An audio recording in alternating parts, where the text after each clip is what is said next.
Sa kabilang banda naman, nakikita natin ang sobrang pagtaas naman ng timbang ng ating mga kababayang edad 20 at pataas. Kaya sikapin nating maging mas aktibo ang ating pamumuhay araw-araw. Ipalaganap natin ang mga pagsasagawa ng mga palaro, ng mga paliga, fun run, fun walk, pati mga aerobics, pasumba.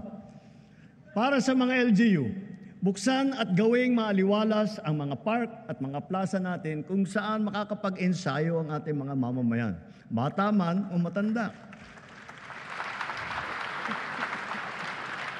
Magpatupad tayo ng mga car-free Sunday tulad ng ginagawa sa ilang lungsod na dito sa Metro Manila, sa Baguio, sa Cebu, pati sa Iloilo at Davao.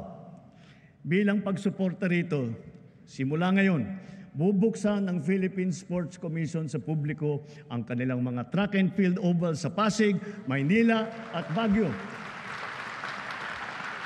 upang makapag-jogging na kayo ng libre.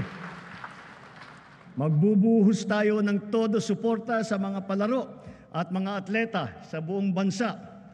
Halimbawa, ang palarong pambansa at ang Batang Pinoy Games na gaganapin sa General Santos City ngayong Oktubre.